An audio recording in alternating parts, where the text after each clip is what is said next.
Hello everyone, welcome to civil star. Very warm welcome to my class. I hope doing well. तो जैसे तुम्हें पता है कि आज हमारा जो टॉपिक तुम देख रहे हो, आज मैं सिलेबस डिस्कस करने वाला हूं। बहुत बच्चों की ये क्वेरी रहती है कि सिलेबस सर पेपर में क्या आने वाला है। ठीक है। और मोस्ट ऑफ टीचर्स क्या करते हैं कि ओवरव्यू बता देते हैं कि ये सिलेबस होगा और ऐसे ऐसे आप पढ़ लीजिए। बट इस लेक्चर में ऐसा नहीं होने वाला। मैं आपको चैप्टर के साथ साथ ये भी बताने वाला हूं कि उसके सब टॉपिक कौन कौन से होंगे और साथ साथ में कौन सा चैप्टर में कहाँ इंपॉर्टेंस रखता है, वो भी बहुत मैटर करता है। क्या हमें हर चीज पढ़ने की जरूरत होती है? हर चीज पढ़ने की जरूरत तो नहीं होती। बट हाँ, हमें सब कुछ पढ़ के जाना चाहिए। बट कुछ ऐसे चैप्टर्स होते हैं जिन पे हमें ज्यादा ध्यान देना पड़ता है। ठीक है। आज हम इस चैप्टर को वन बाय वन करके डिस्कस करेंगे और हर एक चीज को डिटेल में पढ़ेंगे। हर एक चैप्टर से सब टॉपिक कैसे बन सकते हैं। ठीक है, तो स्टार्ट करते हैं। तो सबसे पहले बता दूं, आपके लिए खुशखबरी है कि सिविल स्टैफ की तरफ से टीजीटी का नया लाइव बैच लेके आ जा रहा है 12 जून से, जिसके बीच में जो टीचर्स आपको यूट्यूब में पढ़ाते हैं वो ही टीचर आपको लाइव बैच में भी पढ़ाएंगे। ठीक है। तो हमारी सिविल स्टैफ की तरफ से एक बुक भी लॉन्च की गई है मैथमेटिक्स रिगार्डिंग। ठीक है, इसका मैंने एक शॉर्ट बना के रख दिया है पहले से, तुम उसको देख सकते हो। उसकी प्राइसिंग वहां मेंशन्ड है। चलो अब हम स्टार्ट करते हैं अपना लेक्चर। उस लेक्चर में क्या क्या चीजें होती हैं बेटे, अब तुम्हें कोई नहीं बताएगा। मैं इसलिए चीजें छोटी छोटी चीजें इंक्लूड कर रहा हूं कि मैक्सिमम टाइम यहां से क्वेश्चन बन जाते हैं। ठीक है। तो सबसे पहले एलिमेंट्री कंसेप्ट क्या चीजें हैं, मतलब स्टार्टिंग वाले कंसेप्ट क्या हैं। सबसे पहले हमें नंबर सिस्टम का पता होना चाहिए। नंबर सिस्टम मतलब नेचुरल नंबर का पता होना चाहिए हमें। नेचुरल नंबर क्या है, हमारे पास इंटीजर्स क्या होते हैं, रैशनल्स क्या है, इरेशनल्स क्या है, रियल नंबर सेट क्या है, कॉम्प्लेक्स नंबर सेट क्या है। ये छोटी छोटी चीजें हमें लगता है ये तो बहुत बेसिक है, पेपर में जब आता है वो बेसिक रहता नहीं है। रैशनल नंबर में और इरेशनल नंबर में क्वेश्चन बन जाता है वो। अब हमें पता होना चाहिए रैशनल नंबर में से रिपीटेड करते हैं और इरेशनल में रिपीट नहीं करते डेसिमल पॉइंट्स। ये छोटी छोटी चीजें, एक टर्मिनेटिंग एक नॉन टर्मिनेटिंग है। ये छोटी छोटी चीजें बेटा पेपर में आ जाती हैं। अगर मैं तुम्हें हमेशा, मैं अपने यूट्यूब लेक्चर में यही बात बोलता हूं, मैं यहां पे भी आज ये बात बोलूंगा, ये मत सोचना कि क्वेश्चन का बहुत लंबी लंबे लेंथ के क्वेश्चन आएंगे, ऐसा नहीं होगा। शॉर्ट क्वेश्चन आएंगे जिसका तुम डायरेक्ट स्ट्रेट फॉरवर्ड आंसर दे सको। ठीक है। तो हर चीज को डिटेल में पढ़ना है, नंबर सिस्टम के बारे में अच्छे जानना है। मैं जिस टॉपिक पे जिसको जैसे मैंने सब टॉपिक डिवाइड किए हैं बेटा, वैसे तुम लोगों ने पढ़ना है। कॉम्प्लेक्स नंबर क्या होते हैं, कॉम्प्लेक्स नंबर, कॉम्प्लेक्स नंबर पढ़ना, उसको कैसे अरेंज किया जाता है, किस ऑर्डर में लिखा जाता है। अगर मैं तुमसे कह दूं कि कॉम्प्लेक्स नंबर को a प्लस एयोटा b से लिखा जाता है, दैट्स ओके। बट a और b कहां से आते हैं, कहां से आ रहे हो, वो a और b रियल से आते हैं, ये पता होना चाहिए। बेसिक चीज है ये हमारे पास। ठीक है। इंटरवल, तो इंटरवल कितने टाइप के होते हैं, इंटरवल हमारे पास 11 टाइप के होते हैं। अभी बच्चों को नहीं पता 11 टाइप के कौन से होते हैं, चेक करना। Open interval, close interval, final interval, infinite intervals, जो माइनस इन्फिनिटी से इन्फिनिटी आते हैं, minus infinity zero, open interval, semi closed, semi closed, ठीक है, क्लोज्ड, ये सारे टोटल मिला के 11 हमारे पास इंटरवल बन जाते हैं बेटा। ठीक है। साथ में इनफाइनाइट इंटरवल्स ऑब्वियसली मेंशन किया है। इनक्वालिटीज बहुत मैटर करती हैं कि बच्चों को ये नहीं पता था कि माइनस मल्टीप्लाई करने पर इनक्वालिटी चेंज हो जाती है बेसिक चीज।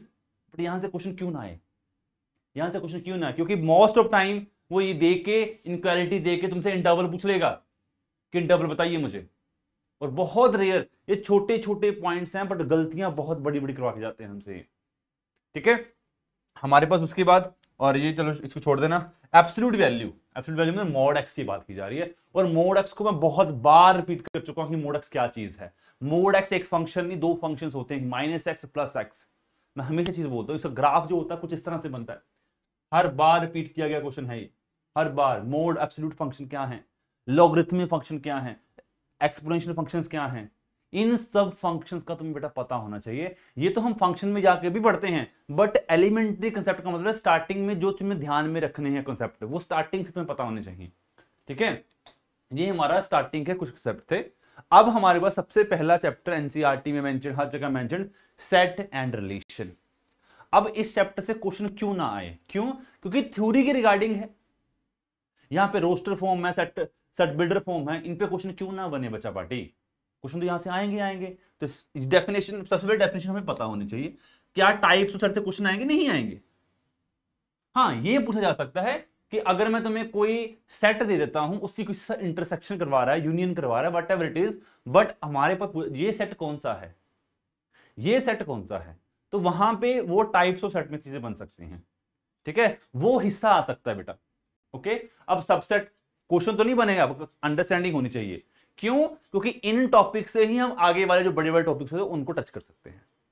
ठीक है, सबसेट डिसजॉइंट सेट्स, दो सेट डिसजॉइंट कब होते हैं? जब उनकी इंटरसेक्शन में कुछ भी नहीं आता। ठीक है, डेफिनेशन है universal set, complementary set, power set, Venn diagram. ये कहने में क्या कर दिया, ये टाइप्स ऑफ सेट डिफाइन कर दिए गए। वेन डायग्राम से डेफिनेटली क्वेश्चन रख लो। मैं वैसे ही चीजों को बिल्कुल ही मानता कि बच्चों को ये बताना चाहिए कि यहां से क्वेश्चन आ सकता है, यहां से क्वेश्चन आ सकता है। बच्चों को सब कुछ पढ़ना चाहिए। ठीक है, कार्टेशियन प्रोडक्ट, ठीक है, यहां से क्वेश्चन आने के चांसेस होते हैं। और ये relation and relation in a set, ये छोटी छोटी चीजें इंपैक्ट क्रिएट करती हैं। ठीक है, और हमारे पास ये चीजें नहीं भूलनी है कि जब हम सेट पढ़ते हैं उसमें एक टेबुलर फॉर्म, हमारे पास रोस्टर फॉर्म, ये जो दो फॉर्म्स हैं यहां से क्वेश्चन भी बेटा अक्सर आ जाते हैं। तो जो मैं एडिशनली मेंशन कर रहा हूं वो भी ध्यान में रखना है। ठीक है, इसके बाद जो हमारा चैप्टर आता है वो फंक्शंस। बेटा ये मैक्सिमम क्या करते हैं कि साथ में ज्वाइन कर देते हैं दोनों चैप्टर्स को, set, relation and functions. But ये अलग अलग चैप्टर हैं, इनको अलग अलग तरीके से पढ़ा जाता है। मेरा पढ़ाने का तरीका तुम सब बच्चों को सब पता है कि मैं क्या करता हूं, पुराने चैप्टर को नए चैप्टर से लिंक करता हूं। अगर तुम्हें ये नहीं पता कि रिलेशन से फंक्शन की जर्नी क्या है तो तुम वो फील नहीं कर पाओगे, जो मैं कहता हूं फील मैथमेटिक्स। तो जब हमें इतना पता है कि जो एवरी रिलेशन जो होता है वो फंक्शन नहीं होता, बट एवरी फंक्शन जो होता है वो रिलेशन बन जाता है। तो ये अगर छोटी चीजों की तुम्हें आंसर, तुम्हारा कॉन्फिडेंस रहेगा कि हमें फंक्शन पढ़ना है। हम रिलेशन तो पढ़ाए, अब हम फंक्शन पढ़ेंगे। ठीक है, फंक्शन में क्या आएगा, सबसे पहले फंक्शन में क्या आएगा, सिर्फ फंक्शन है तो उसकी डोमेन आएगी, उसकी रेंज आएगी, उसकी कोड डोमेन आएंगी। ये छोटी छोटी चीजें तो बेटा पता होनी चाहिए हमें। सबसे पहले डोमेन आ गई, अब इनके बेसिस पे क्वेश्चन, ये मैंने खुद से ऐड ऑन की है, प्रॉब्लम करनी है इसके बाद, क्योंकि मैंने ऐसा सिलेबस बनाया है जिसके अकॉर्डिंग जब तुम देखोगे, तुम अगर इसी बेहाव पे तैयारी करोगे तुम्हारे अच्छे से तैयारी कंप्लीट हो जाएगी। पहले डोमेन पढ़ा, उसके बाद उसके प्रॉब्लम बेस्ड क्वेश्चन किए डोमेन के बेस पे। ठीक है, problem based on real valued function. कौन से होते हैं रियल वैल्यूड फंक्शन? वो फंक्शन होते हैं रियल वैल्यूड जिनकी इमेज रियल होती है, उसे कहते हैं रियल वैल्यूड फंक्शन। इनके इसके बेस पे क्वेश्चन करने हैं, इन दोनों के बेस पे। ध्यान से बोल रहा हूं मैं, क्योंकि मैंने उसी अकॉर्डिंग इस सिलेबस को अरेंज किया है। ओके, इसके बाद हमारे पास अलजेब्रा। अलजेब्रा क्या होता है? जिसमें एडिशन आती है, सब्ट्रैक्शन आती है, डिवीजन आती है, मल्टीप्लिकेशन आती है। ठीक है, greatest integer function, fractional part, ये चीजें बेटा भूलनी नहीं है। मैं ये ग्रेटेड इंटीजर फंक्शन जिसे हम ये कहते हैं मोड एक्स, इसी फंक्शन को हम फ्लोर फंक्शन भी कहते हैं। ठीक है, ये हमारे पास कुछ फ्रैक्शनल पार्ट जैसे टाइप्स ऑफ फंक्शन आ गए, इनवर्स फंक्शन आ गया, इवन ऑड फंक्शंस आ गए, पीरियोडिक फंक्शन आ गए, कंपोजिट फंक्शन आ गए, और इसके क्वेश्चंस हो गए। बेटा ये चीजें बहुत ही ज्यादा इंपॉर्टेंट है। कंपोजिट फंक्शंस, एक क्वेश्चन कि मैंने कह दिया कि एक कंपोजिट फंक्शन गिवन है, वो कंपोजिट फंक्शन 1 1 है, एफ एंड जी में क्या कंडीशन है? अगर F and G 1 1 and on 2 है तो कंपोजिट फंक्शन क्या बनेगा? ऐसी तरह के क्वेश्चंस। इवन फंक्शन क्या है? क्या कोस इवन फंक्शन है? यस इवन फंक्शन है। साइन कैसा फंक्शन है? ओड फंक्शन है। ये पता होना चाहिए। पीरियोडिक फंक्शन पता होना चाहिए। पीरियोडिक फंक्शन वो फंक्शन होते हैं जो अपना पीरियड सर्टेन टाइम का रिपीट करते हैं।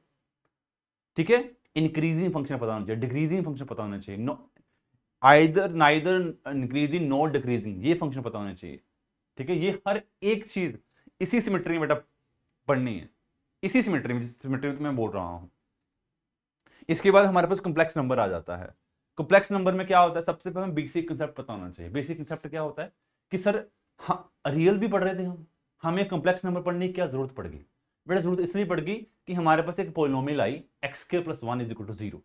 वहां से लगा कि हमारे पास कोई भी रूट रियल नहीं बन पा रहा, तो हमने एक नई डोमेन सेट कर दी कॉम्प्लेक्स नंबर, जो एक्सटेंशन वर्जन थी किसका? रियल नंबर का। ठीक है, तो हमने इसको बना दिया extension of real number, that is a complex number. अब हमारे पास जितने भी पॉइंट थे वो सारे के सारे क्या होने लग पड़े? वो कॉम्प्लेक्स में आने लग पड़े। और कॉम्प्लेक्स के लिए सिर्फ एक नोटेशन दी जाती है -1, square root -1, that is iota. This is not a real number, this is a complex number. Okay, हमें बेसिक पता होना चाहिए। हमें ये पता होना कि रिप्रेजेंटेशन कैसी है उसकी, क्योंकि रिप्रेजेंटेशन से हमें लगता है कि कैसे हम x + आयोटा y को कैसे हम ग्राफिकली रिप्रेजेंट कर सकते हैं। अगर हम ग्राफिकली रिप्रेजेंट कर सकते हैं, वहां से r cos थीटा और r sin थीटा भी निकाला जा सकता है। ऐसे नहीं लिखते हैं x is equal to R cos theta, y is equal to R sine theta. वो कैसे आता है? वो उस प्लेन से आता है जहां से हम डायग्राम बनाते हैं, ठीक है, उस प्लेन से आता है, वहीं से हमारे पास थीटा निकलता है, जिसको आर्गुमेंट भी कहते हैं। और आर्गुमेंट भी दो तरह के होते हैं, एक स्मॉल आर्गुमेंट, कैपिटल आर्गुमेंट। और मैंने ये बताया है, एक प्रिंसिपल होता है, एक सिंपल आर्गुमेंट होता है।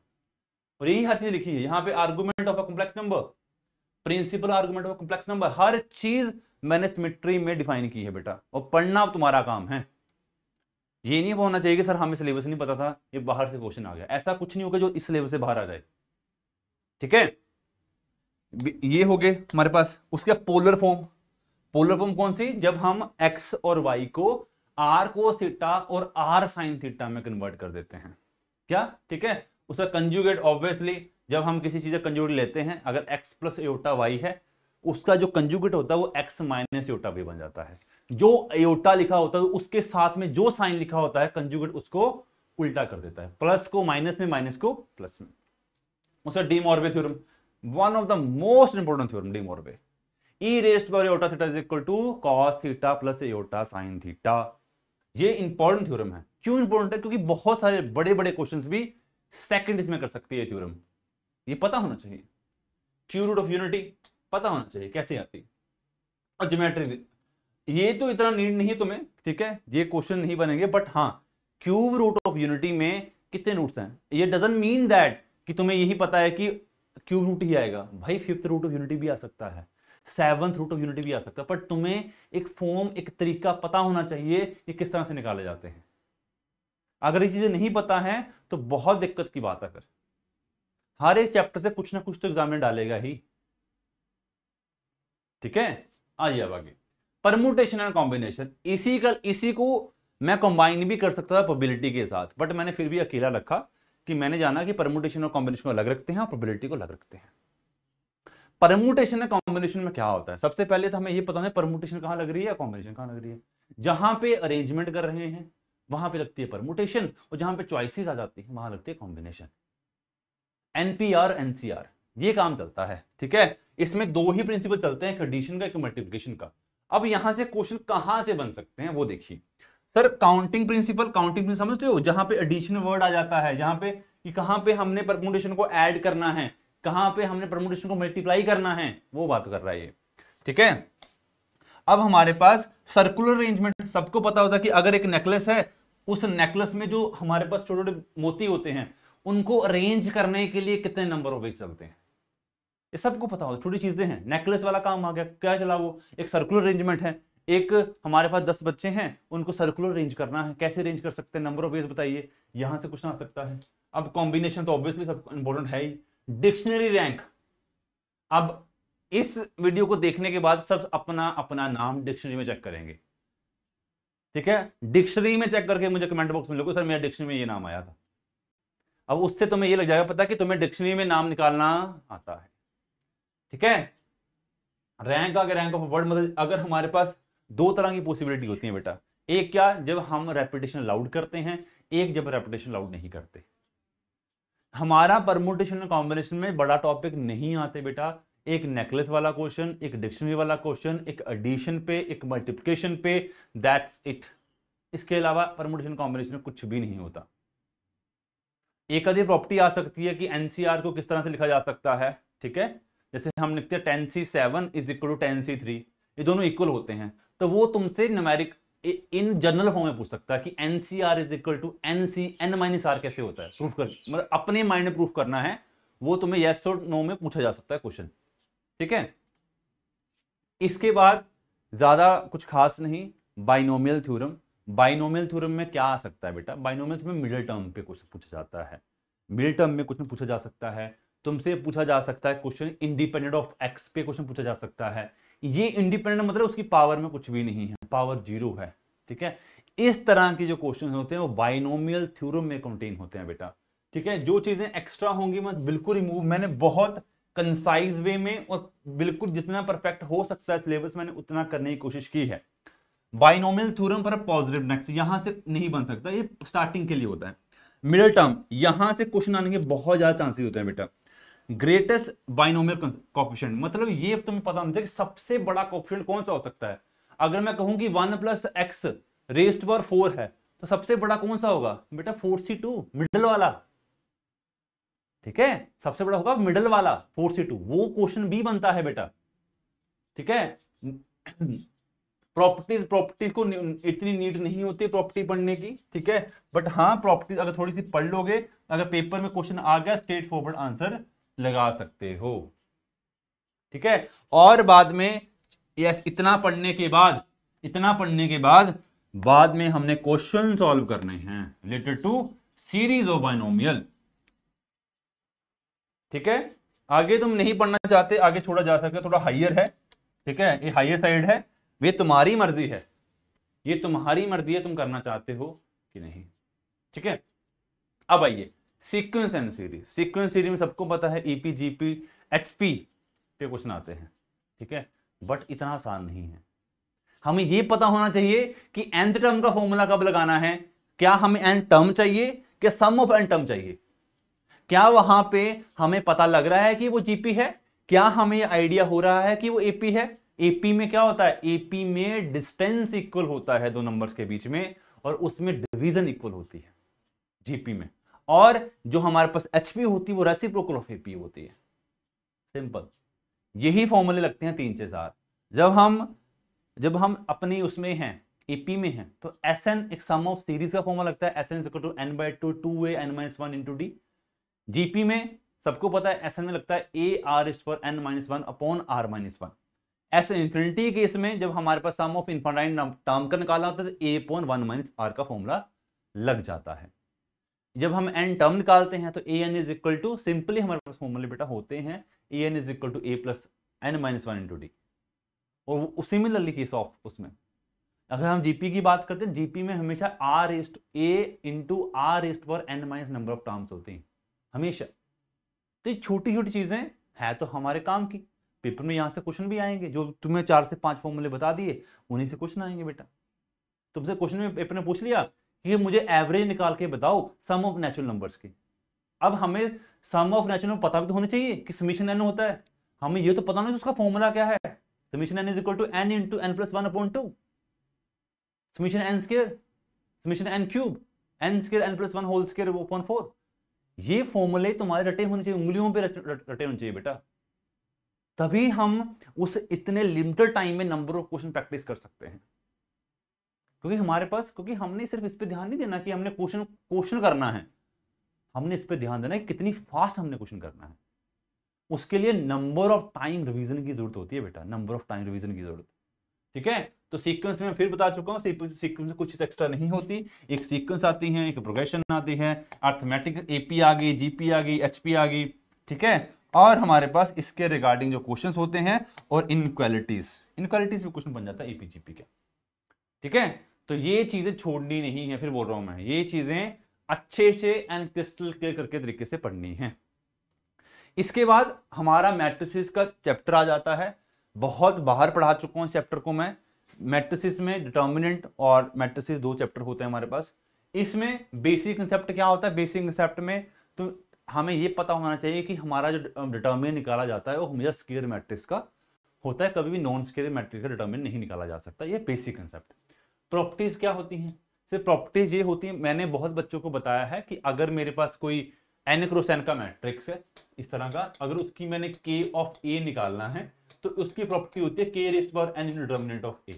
ये प्रॉपर्टीज हैं, ये प्रॉपर्टी हैं। अगर तुमसे कह दूं कि a determinant of a plus b is not equal determinant of a plus b, ये प्रॉपर्टीज हैं। पेपर में दे दिया और क्वेश्चन पूछा कि ट्रू होती है कि नहीं होती, which is the following properties true, तो वहां पे ट्रू मत कर देना इसको, ये प्रोडक्ट में ट्रू होती है। तो ये तुम्हें पढ़ना पड़ेगा बेटा। इसके लिए तुम्हें प्रॉपर्टी पढ़ने के लिए चीजें अंडरस्टैंड करनी पड़ेंगी, एक एक एग्जाम्पल सोचनी पड़ेगी माइंड में, तभी कर पाओगे। ठीक है, नेक्स्ट यही दिया कि प्रोडक्ट ऑफ 2 डिटर्मिनेंट्स, और जो डिफरेंशिएशन तक तो क्वेश्चन इतना हाई लेवल नहीं आएगा। ठीक है, क्योंकि हमारे पास डिफरेंशिएशन अगर मिक्सी मैट्रिक्स का डिटर्मिनेंट करना हो तो थोड़ा हाइयर बन जाता है, तो इसको छोड़ा जा सकता है, इसको छोड़ा जा सकता है। अब मैट्रिसेस की बात की जाए, क्या है मैट्रिसेस? सर मैट्रिसेस में बहुत सिंपल सी चीज है, हमें टाइप्स ऑफ मैट्रिसेस पता होने चाहिए, हमें पता होना चाहिए डायगोनल मैट्रिसेस क्या करता है, हमें ये पता होना चाहिए कि सिमेट्रिक मैट्रिसेस क्या हैं, स्क्यू क्या है, ऑर्थोगोनल क्या है, निलपोटेंट क्या है, आइबोटेंट क्या है, हर इलोवेंट्री मैट्रिसेस क्या हैं, इन सब जो मैट्रिसेस के मैं नाम बोले हैं इनकी प्रॉपर्टी क्या तुम्हें पता है, तुम्हें ट्रेस के बारे में आइडिया है, तो ये चीजें मैं लिख देता हूं, यहाँ पे ऐड ऑन नहीं है। तुम्हें टाइप्स पता होनी चाहिए, तुम्हें सिमेट्रिक मैट्रिसेस की प्रॉपर्टी पता होनी चाहिए, सिमेट्रिक हो गया, स्क्यू हो गया, इन सब की क्या होनी चाहिए, प्रॉपर्टी पता होनी चाहिए। ऑर्थोगोनल हो गया, ऑर्थोगोनल हो गया, ठीक है, हमारे पास एडबोटेंट हो गया, ठीक है, और हमारे पास इन्वेंट्री हो गया। इन सब मैट्रिसेस के बारे में हमें प्रॉपरली आइडिया होना चाहिए। निलपोटेंट भी ऐड ऑन कर लेना। इन सब के मैट्रिसेस की फॉर्म, इन इन इन इन मैट्रिसेस की हमारे पास नोटेशंस कैसी होती हैं, मैट्रिसेस कैसा होता है, प्रॉपर्टीज क्या हैं, सब पता होना चाहिए बेटा, सब कुछ पता होना चाहिए, ठीक है, तभी जल्दी से जल्दी हमारे पास वहां पे आंसर आ सकते हैं। ट्रेस क्या होता है, ट्रेस होता है sum of diagonal elements. Okay, clear. चलो, टिग्नोमेट्री, टिग्नोमेट्री में क्या आंसर आ सकता है, टिग्नोमेट्री बहुत आसान चैप्टर। सबसे पहले टिग्नोमेट्री फंक्शंस क्या है, sine, cos, tan, cot, sec cosec, some results, result क्या बेटा, ये नहीं बोलना 1 प्लस tan के theta is equal to sec के थीटा, ये पता होना चाहिए। sin 2 theta is equal to 2 sin theta cos theta, ये पता होना चाहिए, ये होता है बेसिक रिजल्ट। अगर ये हमें पता है तो हमारा क्वेश्चन जो है आसानी से आ जाएंगे। अब टिग्नोमेट्री रेशियोज, अब ये मैं नहीं बताने वाला टिग्नोमेट्री रेशियोज क्या होती हैं, बहुत आसानी से नंबर ऑफ टाइम हम कर सकते हैं। बेसिक फॉर्मूला पता होना चाहिए हमें, टिग्नोमेट्री सीरीज पता होना चाहिए। सीरीज इस बच्चे को पता नहीं टिग्नोमेट्री क्या होती है, मैंने बहुत बार करवाई हैं। ये साइन की होती है x minus x cube upon 3 factorial plus x square 5 upon 5 factorial, so like this. इसी तरह हमारे पास कोस की भी आती है, टैन की भी, कॉट, सेकंड को सेकंड, ये होती है टिग्नोमेट्री सीरीज। ये किसके लिए काम आती है, जब हम लिमिट को सॉल्व करते हैं तब काम आती है। हमें ये पता होना चाहिए कि हमारे पास जो हम टिग्नोमेट्री इक्वेशंस हैं, मैंने अगर तुम्हें कह दूं कि sin x is equal to X, how many number of solution, मैं कितने ऐसे सॉल्यूशन जो इस इक्वेशन को सेटिस्फाई कर रहे होंगे, कितने ऐसे x हैं जो इस इक्वेशन को सेटिस्फाई कर रहे हैं, sin x is equal to X, tan x is equal to X, इस तरह के क्वेश्चंस। ये क्वेश्चन मैंने बहुत बार क्लासेस में करवाए हुए हैं। यहां से क्वेश्चन आना बहुत आसान है, क्योंकि यहां से टीचर को दो चीजें लग जाती हैं पता, और साथ ही साथ में तुम्हें टिग्नोमेट्री की पीरियोडिक फंक्शन पता होने चाहिए, तुम्हें टिग्नोमेट्री का ये पता होना है कि कहां पे जीरो, साइन कहां जीरो होता है, कोस कहां जीरो होता है, हर चीज का प्रॉपर आइडिया होना चाहिए बेटा। ये तो मैंने हर चीज लिख दी है, बट अपने बिहाफ पे तुम्हें पता होना चाहिए। और सेम फॉर इनवर्स टिग्नोमेट्री। अगर तुम्हें फंक्शन का इनवर्स समझ आएगा, सर इनवर्स तभी होता है जब फंक्शन 1 1 भी हो और ऑन टू भी, जब फंक्शन बाइजेक्टिव होता है तभी हम कहते हैं कि ये फंक्शन इनवर्स रोल प्ले करता है। ये चीजें ओनली थ्रू ग्राफ समझ आती हैं, बिना ग्राफ के तुम पढ़ रहे हो, तुम्हें कुछ समझ नहीं आया, तुम चीजों को याद कर रहे हो, चीजें तुम ज्यादा याद नहीं कर सकते, कि याद करने का मटेरियल तुम्हारे पास पहले ही बहुत है। अगर मैथ भी याद करने के लिए आ गया तो चीजें बहुत मुश्किल हो जाएंगी। तो इनवर्स ट्रिग्नोमेट्री में तुम्हें हर फंक्शन की डोमेन, कोडोमेन एंड रेंज पता होनी चाहिए। वो कब आएगी, तुम ट्रिग्नोमेट्री से ही कर सकते हो सब कुछ, बट तुम्हें अगर ग्राफ पता है तो बड़े आसानी से तुम बता दोगे कि हाँ सर इसकी रेंज ये होती है, इसकी डोमेन ये होती है, ठीक है। तो मजा आता धीरे धीरे, प्रॉपर्टीज, थोड़ी बहुत प्रॉपर्टीज पढ़ते हैं, ठीक है। तो इनवर्स ट्रिग्नोमेट्री में क्या पढ़ना है, रेंज, कोडोमेन एंड डोमेन, ये पढ़ लिया, साथ में प्रॉपर्टीज पढ़ ली, और ये पता होना चाहिए कि हमारे पास इसके बेसिक फॉर्मूलाज क्या हैं। tan inverse x plus tan inverse y is equal to, वो वाला फॉर्मूला तुम्हें पता है मैं किसकी बात कर रहा हूं, जिसकी बात हाँ जो माइंड में है उसी की बात हो रही है, ठीक है। हाँ बहुत अच्छे। एप्लीकेशन ऑफ ट्रिग्नोमेट्री, अगर तुम इसको पढ़ना चाहते हो, किसी बच्चे को इंटरेस्ट है वो पढ़ सकता है। सर एप्लीकेशन ट्रिग्नोमेट्री में हाइट एंड डिस्टेंस का कंसेप्ट आता है कि एक बंदा टावर पे खड़ा हुआ है, टावर से ऊपर स्टोन फेंक रहा है, तो वहां से क्वेश्चन मे भी इस बार ना आए, क्योंकि वो थोड़े से लेंदी हो सकते हैं, बट फिर भी हम छोड़ नहीं सकते चीजों को। ये इन चैप्टर को हम लास्ट में पढ़ सकते हैं, कि हाइट एंड डिस्टेंस वाला जो चैप्टर है उसको लास्ट में पढ़ा जा सकता है बेटा। बट एप्लीकेशन डेरिवेटिव भी एक अच्छा टॉपिक है, यहां से क्वेश्चन आने के चांसेस रहते हैं कि एंगल ऑफ एलिवेशन क्या है, इंक्लेशन, जिसकी हम इंक्लेशन की बात करते हैं। तो हमें छोटी छोटी चीजें पता होनी चाहिए, जिससे हम क्वेश्चन आराम से बना सकते हैं बेटा, ठीक है। सो लिमिट एंड कंटिन्यूटी, इसमें तो कुछ डिफाइन करने को है ही नहीं, हमें कंटिन्यूटी लिमिट डिफाइन करने आने चाहिए, लेकिन लिमिट क्या चीज़ होती है, हमें डेफिनेशंस पता होनी चाहिए, हमें लेफ्ट लिमिट पता होनी चाहिए, राइट लिमिट के बारे में आइडिया होना चाहिए, हमें लिमिट को निकालना आना चाहिए, ठीक है। तो छोटी चीजें हैं, सब कुछ इंट्रोडक्शन पढ़ ली हमने। उसके बाद हम किस तरह से दो नंबर को लिमिट में ऐड करते हैं, एल हॉस्पिटल रूल क्या चीज है, लिमिट निकालने के लिए one of the most important rule कौन सा है, एल हॉस्पिटल रूल। सबसे इंपॉर्टेंट, सब बच्चों को पता होगा कि 0/0 की फॉर्म बन जाए तो डेरिवेटिव दोनों का कर देते हैं, इन्फिनिटी/इन्फिनिटी की फॉर्म बन जाए तब भी डेरिवेटिव कर देते हैं। तो सबको पता होता है, आसान हो जाता है हमारा। सेम फॉर कंटिन्यूटी, जिस बच्चे को फंक्शन समझ आ गए उसके लिए कंटिन्यूटी और लिमिट निकालना बच्चों का खेल है। बट मैं फिर बोलता हूं फंक्शंस एंड उसके साथ ग्राफ, वो सब कुछ तुम्हें आने चाहिए। अगर वो नहीं आते तब दिक्कत की बात है, ठीक है, वो तुम्हें आना बहुत जरूरी है। सेम चीज क्या है कंटिन्यूटी, डेफिनेशन ऑफ कंटिन्यूटी होगी, कंटिन्यूटी का अलजेब्रा हो गया कि if F function is continuous, G function is continuous, क्या सम क्या होगी, उनकी सब्ट्रैक्शन क्या होगी, उनकी मल्टीप्लिकेशन क्या होगी, उनकी डिवीजन क्या होगी। यहां से क्वेश्चन क्यों ना आए बेटा, बट ये याद रखना उल्टा नहीं होता है, तुम्हें हर चीज का कन्वर्स पता होना चाहिए। क्या इसका कन्वर्स भी रोल में आता है, अगर कोई फंक्शन एफ फंक्शन कंटिन्यूस है, जी कंटिन्यूस है, क्या सम तो कंटिन्यूस होती ही होती है। बट अगर सम कंटिन्यूस है तो तुम ये बात कह सकते हो कि एफ भी कंटिन्यूस और जी भी कंटिन्यूस है, तो ये नहीं होता हर बार, ठीक है। तो ये अलजेब्रा पढ़ना बहुत जरूरी है, क्योंकि अलजेब्रा से बहुत क्वेश्चन आते हैं।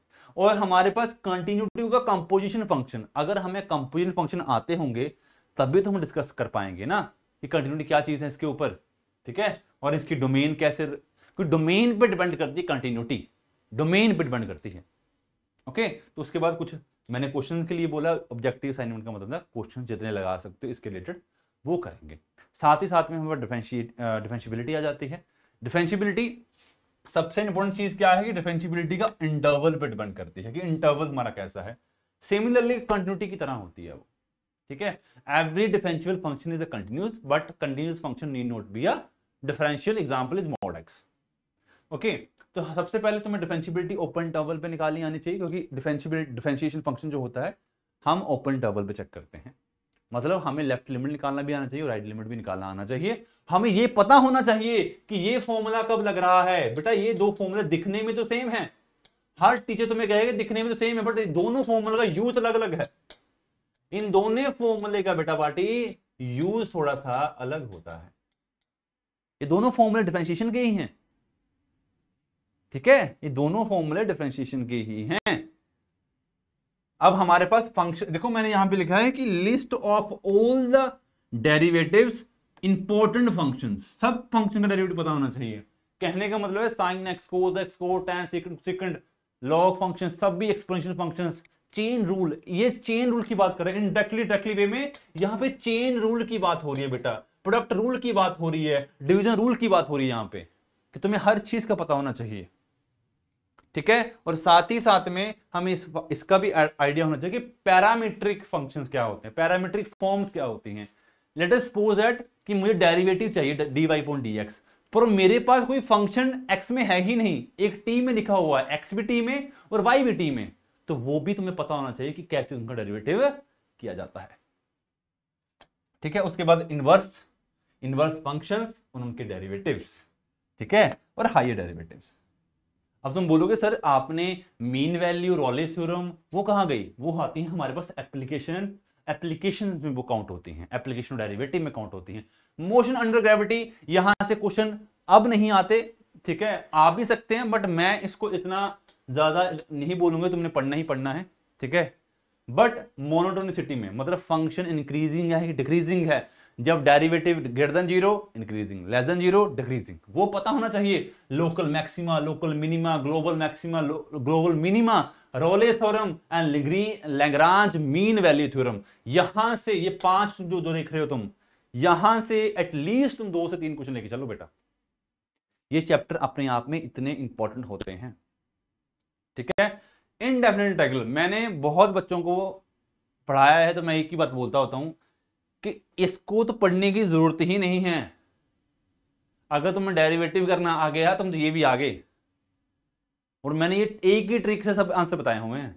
ये तो यूट्यूब पे जाके वीडियो सर्च करना है इंडेफिनिट इंटीग्रल की, बहुत मिल जाएंगी तुम्हें मेरी, और हर एक ही कंसेप्ट में मैंने सब कुछ बताया है कि इंडेफिनिट कैसे पढ़ा जाता है। अगर तुम कोई बुक उठाओगे उसमें बहुत लेंदी वे में लिखा होता है इंटीग्रेशन को, तो इसमें नहीं हम ये वो काम करेंगे बेटा, ठीक है। अब हमारे पास डेफिनेट में क्या आता है, डेफिनेट इंटीग्रल उसकी एप्लीकेशन में डेफिनेट हमारे पास क्या होता है कि जब हम प्रॉपर्टीज की बात करते हैं, 7 प्रॉपर्टीज आती है डेफिनेट में, वो 7 प्रॉपर्टीज पता होना चाहिए, उनको यूज करने का हमें तरीका पता होना चाहिए, और एप्लीकेशन में एरिया अंडर कर्व, बेटा एरिया निकालो कर्व के अंडर से, वो चीजें हमारे पास डेफिनेट इंटीग्रल बेटा काउंट की जाती हैं। अब डिफरेंशियल इक्वेशन की अगर बात करें, क्या है डिफरेंशियल इक्वेशन, सबको पता है, बेसिक डेफिनेशन पता होनी चाहिए कि डिफरेंशियल इक्वेशन क्या है और हमारे पास ऑर्डिनरी डिफरेंशियल इक्वेशन क्या है। क्या इन दोनों में सेम है? सेम नहीं होती। तुम्हें इस केसेस में डिपेंडेंट वेरिएबल, इंडिपेंडेंट वेरिएबल्स के बारे में पता होना चाहिए, तुम्हें इसके बीच में ऑर्डर्स निकालना आना चाहिए कि ऑर्डर क्या होती है, डिग्री क्या होती है, और solution of differential equation. Solution differential equation में सबसे इंपॉर्टेंट आती है linear differential equation and separation of variable, exact differential equation. ये 3 तुम्हें पता होने चाहिए, और साथ ही साथ में इसकी बहन बर्नौली थ्योरम पता होनी चाहिए। अगर तुम्हें बर्नौली इक्वेशन का पता है, एग्जैक्ट डिफरेंशियल इक्वेशन का पता है, तुम्हें लीनियर डिफरेंशियल इक्वेशन आती है, और तुम्हें एक सेपरेशन ऑफ वेरिएबल का पता है, तो बड़े आसानी से तुम इनके सभी के आंसर सोल्यूशन निकाल सकते हो। और तरीके शॉर्टकट तो मैंने हमेशा से बताए ही होते हैं कि किस तरह हम शॉर्टकट से यहां तक पहुंच सकते हैं। ठीक है, आइए स्ट्रेट लाइन। अब बेटा ये एक ही चैप्टर है कॉनिक सेक्शन। कॉनिक सेक्शन में स्ट्रेट लाइन, सर्कल, सर्कल आ गया, पैराबोला, एलिप्स एंड हाइपरबोला, ये सब ही एक हैं, इनको डिफरेंट मत मानना। इनमें सबसे इंपॉर्टेंट आती है इसकी प्रॉपर्टीज, और मैं बहुत बार पढ़ा चुका हूं इनकी प्रॉपर्टीज। इनकी प्रॉपर्टीज, इनका डायग्राम, इनके सेंटर कहां है, इनके लिए ई क्या एग्जिस्ट करता है, हर एक चीज। और वही यहां पे लिखा होगा मैंने कि 2 पॉइंटों के बीच में डिस्टेंस निकालने का डिस्टेंस फॉर्मूला लगता है। सेक्शन फॉर्मूला क्या होता है, जब कोई लाइन किसी लाइन को डिवाइड कर देती है तो 2 तरह की प्रोडक्ट आती है, इंटरनली, एक्सटर्नली। ठीक है, some basic definitions, area of triangle important one. ठीक है, और हमारे पास डिफरेंट टाइप की फॉर्म होती है, जैसे इंटरसेप्ट फॉर्म हो गई, हमारे पास स्लोप इंटरसेप्ट फॉर्म हो गई। तो ये चीजें कि यहाँ पे स्लोप कैसे बिहेव कर रही है, ये छोटी छोटी चीजों का आइडिया बेटा तुम्हें होना चाहिए।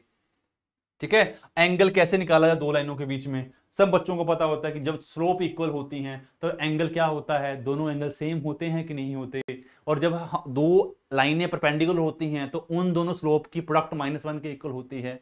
तो यहां से कुछ ना आने के चांसेस अक्सर रहते हैं, और कोलिनिटी सबको पता है, डिटरमिनेंट 0 आता है इनका। ठीक है, अब सर्कल, सर्कल क्या है, स्टैंडर्ड फॉर्म पता होनी चाहिए, x square plus Y square plus 2gx plus 2hy plus c। उनके सेंटर पता होने चाहिए, उनके रेडियस पता होने चाहिए। हर एक चीज पता होगी ना बेटा, तभी तुम मैंने हर चीज लिखी हुई है सिलेबस में। डेफिनेशन पता हो, डेफिनेशन क्या है, इनके सेंटर की पॉइंट पता होनी चाहिए, स्टैंडर्ड इक्वेशन पता होनी चाहिए, equation of circle in different conditions पता होना चाहिए, एंगल 2 सर्कल के बीच में कैसे निकाला जाता है वो पता होना चाहिए, और फैमिली ऑफ सर्कल्स, मतलब एक से ज्यादा सर्कल बन जाए तो उनको इंटरसेक्शन पॉइंट पूछे जा सकते हैं, उनका ये पूछा जाता है कि क्या चीज इनमें कॉमन है। तो ये छोटी छोटी चीजें तुम्हें पता होनी चाहिए। पैराबोला, ऑब्वियसली पैराबोला में definition of conic need not be. ठीक है, सबसे पहले हमें यहां पे जाना, इन पे पीछे वाला सिस्टम है ये parabola, different type of parabola, 4 type के होते हैं, लेफ्ट राइट अप डाउन। ठीक है, ये सब पता होना चाहिए, इनकी फॉर्म पता होना चाहिए, इनका फोकस, इनका सेंटर, इनका ई, इनका लेटेस्ट रेक्टम, हर चीज बेटा फिंगर टिप्स में होनी चाहिए। इनकी प्रॉपर्टीज क्या है, इनकी नॉर्मल फॉर्म क्या है, इनका वर्टेक्स क्या है, इनका डायरेक्ट्रिक्स कहां आता है, हर चीज करवाई हुई है, और पेपर में सेम एज इट देखने को मिलेगी, और यही यहां पे लिखा गया है। और same ellipse for standard form क्या है, इनके सेंटर क्या है, इनके वर्टिसेस क्या है, इनका लेटेस्ट रेक्टम क्या आता है, इनके डायरेक्ट्रिक्स क्या है, हर चीज बेटा, इनकी लेंथ ऑफ मेजर एक्सिस क्या है, माइनर एक्सिस क्या है, ई क्या आता है <1। ठीक है, ये हर चीज बेटा अगर पता होगी तभी तुम पेपर में बाकी बच्चों को पीछे छोड़ सकते हो। ठीक है, वेक्टर्स, हाइपरबोला में सेम चीज है बेटा, हाइपरबोला में ऐड नहीं किया, हाइपरबोला में सेम चीज आती है। वेक्टर में क्या क्या चीजें आती हैं कि हमें 2 वेक्टर को ऐड करना आना चाहिए, हमें पॉलीगन लॉ पता होना चाहिए, किसके बीच में, वेक्टर्स के बीच में एडिशन कैसे किया था 2 वेक्टर्स को, फंडामेंटल थ्योरम क्या है वेक्टर्स की, लीनियर कॉम्बिनेशन ऑफ वेक्टर्स। ठीक है, ये सेक्शन फॉर्मूला क्या है, ऑर्थोगोनल सिस्टम ऑफ वेक्टर्स क्या है, स्केलर प्रोडक्ट क्या होती है, कैसे लिखते हैं ऐसे जो हमारे पास इस तरह से आती हैं, इनको किस तरह से रेंज किया जा सकता है, ए डॉट के साथ रिप्रेजेंट किया जा सकता है। तो ये तुम्हारी मर्जी है, तुमने कैसे पढ़ना है, ये मैं तुम्हें बताऊंगा नहीं पढ़ना, क्योंकि अभी हम सिर्फ स्लेव डिस्कस कर रहे हैं आज। ट्रिपल प्रोडक्ट क्या है, वेक्टर ट्रिपल प्रोडक्ट क्या होता है, कोलिनियर कोप्लेनर पॉइंट क्या है। ठीक है, ये एप्लीकेशन वेक्टर्स क्या है। तो अगर तुम इसी अरेंजमेंट में, जिस अरेंजमेंट में इसको लिखा हुआ है, अगर इसी अरेंजमेंट में तुम पढ़ोगे तो तुम्हें कोई भी दिक्कत नहीं आएगी वेक्टर्स में। ये सिस्टमेटिक अप्रोच है, पहले यहां से फिर ये फिर ये फिर ये। ठीक है बेटा, क्लियर? चलो, 3 डिमेंशनल ज्योमेट्री सबकी फेवरेट। क्या क्या इसमें हो सकता है कि इसमें इंपॉर्टेंट पार्ट क्या है, डायरेक्शन रेशियोज पता होना चाहिए। डायरेक्शन रेशियोज क्या है, कोसाइंस, जिसमें डायरेक्शन कोसाइंस भी होते हैं। L is equal to cos alpha, M is equal to cos beta, N is equal to cos gamma. फिर डायरेक्शन कोसाइंस क्या होते हैं, कोई ऐसे नंबर जो इन तीनों डायरेक्शन कोसाइन को डिवाइड करते हैं इन सेम रेशियो, उसे डायरेक्शन कोसाइंस कहते हैं। इनके बीच में एंगल क्या है, और साथ ही साथ में मैंने प्लेन भी ऐड कर दिया है। ये लाइन नीचे आनी थी, the plane and the equation of the plane in a different forms. ठीक है, angle between the two planes ये रहा।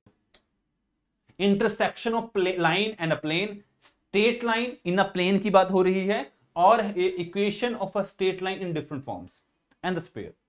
ये छोटी छोटी चीजें अपने सिलेबस में तुमने ऐड ऑन करनी है। ठीक है, प्रोबेबिलिटी। अब प्रोबेबिलिटी में सबसे इंपॉर्टेंट क्यों, क्योंकि हमने परमुटेशन एंड कॉम्बिनेशन पढ़ लिया, वहां पे किस तरह से चलता है वो हमने देख लिया। इसमें ऐड ऑन क्या है सर, इसमें बेटा ऐड ऑन होती है कंडीशनल प्रोबेबिलिटी, इसमें ऐड होती है total probability law of total probability, bias theorem, binomial trial, binomial distribution. Poisson distribution तक नहीं पहुंचता, इतना दूर तक नहीं जा सकता, मैंने फिर भी बाइनोमियल डिस्ट्रीब्यूशन इसमें ऐड कर दी है, बट तुम्हें आएगी नहीं। मैंने उस टाइम को सोच के कि हाँ खुदा ना खास्ता कि उसने पेपर थोड़ा मुश्किल बनाने की कोशिश में डाल दी, तो तुम्हें पता होना चाहिए। ठीक है, ये इंपॉर्टेंट है। बायस थ्योरम ऑब्वियसली सब बच्चों को पता है, टोटल लॉ ऑफ प्रोबेबिलिटी सब बच्चों को पता है, कंडीशनल प्रोबेबिलिटी सब बच्चों को पता है, तो ये अपने आप में ही इंपॉर्टेंट है। ठीक है, अब स्टैटिस्टिक में क्या आता है बेटा, ठीक है, स्टैटिस्टिक में क्या आता है, ये हमारा लास्ट चैप्टर है डिस्कस करने के लिए। सबसे पहले हमें हर चीज के बारे में प्रॉपर आइडिया, मीन, मोड, ये चीजें अगर नहीं पता है तो मीन को सर एवरेज भी कहते हैं, मोड होता है, मीडियन होता है हमारे पास, ये लिखा है मैंने, मीडियन, क्वार्टाइल, परसेंटाइल्स, ये पता होनी चाहिए बेटा। Weightage of arithmetic mean, the arithmetic mean, ये ग्राफिकली अप्रोच से तुम सीखोगे। इसमें ज्योमेट्रिक मीन भी आता है, हार्मोनिक मीन भी आता है, स्टैंडर्ड डेविएशन आती है, वेरिएंस आता है। ये चीजें कैसे पढ़नी है, जब आप बुक उठाओगे, आप एक टेबल लोगे, उसमें से आपको वेरिएंस निकालना आना चाहिए, आपको मीन निकालना आना चाहिए, आपको स्टैंडर्ड वेरिएंस निकालना आना चाहिए। ये छोटी छोटी चीजें अगर तुम अपने सिलेबस में ऐड करोगे ना बेटा, तुम देखना तुम्हारा रिजल्ट कितना अच्छा आता है। और इसमें जो भी तुम्हें रिजल्ट पता है कि यार मीन, मोड, मीडियन में क्या रिलेशन है आपस में, वो पता होना चाहिए। मैं यहाँ बताऊंगा नहीं, उसी रिलेशन की बात कर रहा हूँ जो तुम सोच रहे हो अभी। तो बेटा ये पूरा का पूरा सिलेबस है हमारे पूरे HP TGT कमीशन का, जो पूरा का पूरा सिलेबस हो सकता है वो यही होगा बेटा। तो अगर तुम इस सिलेबस को फॉलो करोगे, जो मैंने पूरी चीजें बताई हैं, स्टेप बाय स्टेप चीजों को देखोगे, तुम डेफिनेटली चीजों में बहुत अच्छा बन जाओगे, क्योंकि ये सिस्टमेटिक अरेंजमेंट है सभी पूरे सिलेबस की। ठीक है, सो अगर तुम सच में अच्छा लगे ये जो मैं चीजें प्रोवाइड करवा रहा हूँ, तो प्लीज इस चैनल को सब्सक्राइब करना, इस वीडियो को लाइक करना। तो thank you so much for joining this session, thank you.